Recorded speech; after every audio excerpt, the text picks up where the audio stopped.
আসসালামু আলাইকুম প্রিয় বন্ধুরা, কেমন আছেন? আশা করি ভালো আছেন। প্রিয় সৌদি আরবের ভাইরা, যারা সৌদি আরবে আমার বন্ধুরা আছেন, ভাইরা আছেন, কেমন আছেন? আশা করি ভালো আছেন। আজকে 1.5 মাস হলো দেশে আসছি। আমার সৌদি আরবের বন্ধুরা, যদি কেউ আজকে আমার ভিডিও দেখেন তাহলে অবশ্যই কমেন্ট করে জানাবেন। এবং যারা বাংলাদেশে যারা আমাকে ফলো করেন, যারা আমার ফ্যামিলি মেম্বার ভাইরা আছেন, তারা অবশ্যই কমেন্ট করে জানাবেন কারা কারা আছেন। তো সৌদি আরব থেকে দেশে আসার সময় অনেক কথা বলছিলাম যে দেশে আর আসবো, দেশে এসে আর একবার আসবো, আর যাবো না সৌদি আরবে, এরকম অনেক কথা বলছিলাম। কিন্তু পরিস্থিতি এখন এমন হচ্ছে যে না গেলেও হচ্ছে না। কি করবো ভেবে পাওয়া যাচ্ছে না। বাংলাদেশের পরিস্থিতি এমন অবস্থা, এমন পরিস্থিতি বাংলাদেশের যে দেশে এসে আর মন টিকতেছে না। আবার কিছুদিন থাকলে হয়তো 6 মাস বছর থাকলে মন টিকা যায়, ঠিক আছে। কিন্তু দেশে এসে মনে হয় যে এ দেশে মনে হয় ঘুরতে আসছি, বেড়াইতে আসছি, ঠিক আছে। সেটা আমার দেশই না, এটা মনে হয় যে অন্যের দেশ। হ্যাঁ, আসছি মনে হয় বেড়াতে আসছি, না আছে সংসার, না আছে কাম, মানে সবকিছু হাল হেল সব ছেড়ে দিয়ে সৌদি আরব থেকে আসছি। তো এসে এখন মনে হচ্ছে এখানে আলগা অপরিচিত হয়ে গেছি। মানুষের সঙ্গে মানুষ দেখা হলে খালি বলতেছে কবে যাবেন, কবে যাবেন। এই যে একজন দেখতেছেন, এই খালি সবসময় জিজ্ঞাসা করে কবে যাবো, কবে যাবো। এবং এমন ভাবে পিস লাগছে, দেখেন পিস লাগছে এমন ভাবে, মানে কি দেশে বিদেশ যেতে হবে। মানে আমি আমার জ্বালায় বাসি না, বিদেশ যাবো না এই নিয়ত করছি, কিন্তু খেকে এমন শুরু করছে বিদেশ যাবে, আবার যাবে এবং আমাকে নিয়েও যাবে, বলে যে আমার যাওয়াই লাগবে এবং তোমাকে জ্বালাবে। এটা আমার শালা, ঠিক আছে। মানে হেক যেতেই হবে, এও যেতে হবে, আর যেতে হবে, আর আমাকে তো যেতে হবে বলে সৌদি আরবে। মানে এর জন্য জন্য এরা তো মরবে মরবে, আমাকে নিয়েও মারবে। যদি সৌদি আরবে কোনো ভাইরা, বাংলাদেশ থেকে কোনো ভাইরা যেতে চান বর্তমান, তাহলে অবশ্যই আহ, কোনো কোম্পানি ভিসাতে যাওয়ার চেষ্টা করবেন। যদি কাজ আপনাদের কোনো না জানা থাকে, তাহলে অবশ্যই চেষ্টা করবেন কোনো কোম্পানি ভিসাতে যাওয়ার। এবং বর্তমানে একটা ভিসার খুব চাহিদা চলতেছে, সেটা হচ্ছে ফুড ডেলিভারি। এই ফুড ডেলিভারি কাজে যদি আপনাদের বাইক চালানো জানা থাকে, বাইক ভালো চালাতে পারেন, তাহলে ফুড ডেলিভারি কাজে যেতে পারেন। কোম্পানি কপালা কানি এবং ফ্রি ভিসা করতে পারেন। যদি প্রাইভেট কার চালাতে জানেন তবুও যেতে পারেন, সেখানেও আপনার ইনকাম বেশি হবে, বেতন বেশি ধরবে। তবে সবচেয়ে সুবিধা হয় ফুড ডেলিভারি কাজে বাইক দিয়ে কোনো যানজট হয় না।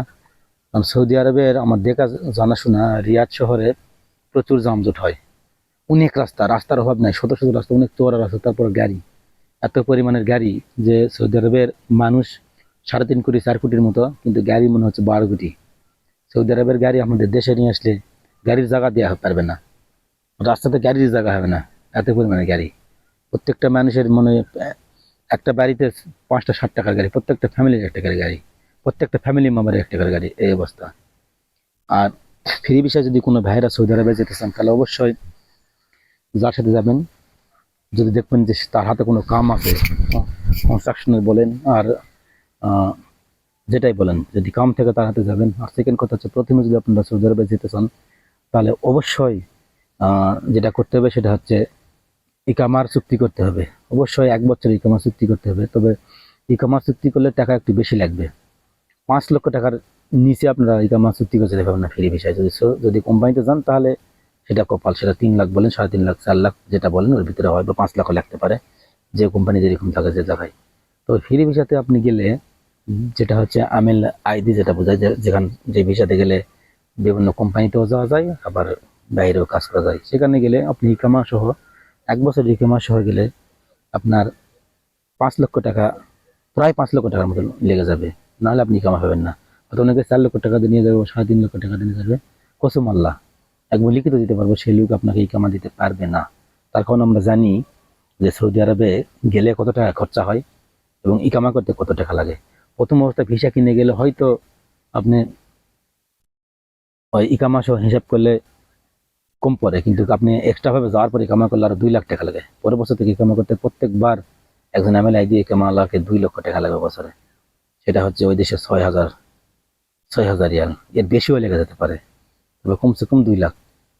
তো এই জন্য হিসাব নিকাশ করে যাবেন। পুরানা অনেক লোক আছে 12,000 14,000 রিয়ালও লেগে যায়, যারা পুরাতন লোক, যারা ফিরে ভিসা থাকে। তার 12,000 14,000 কত হয়? 3 3 9 3 4 12, 4 লক্ষ টাকাও লেগে যায়। নতুন অবস্থায় গেলে, ছোট মহাশায় গেলে 6,000 রিয়ালের ভিতরে আপনার ফায়দা মায়দা সব অনেক কিছু হিসাব লেখা আছে, ফায়দা আছে। প্রতি মাসে যদি সর্বনিম্ন নেয় 300, তাহলে 3 × 3600। এরপর হচ্ছে ই কামার 600, 4,000। এরপর তো আপনি 2,000 টাকা তো লাভ নিবেই, এই মিলে দেখা গেছে আপনার 6,000 টাকা চলে যায়। তো এই হিসাব নিকাশ করে বিদেশ যাবেন, তাহলে ঠকতে হবে না। তো সবাই ভালো থাকবেন, সুস্থ থাকবেন। আসসালামু আলাইকুম।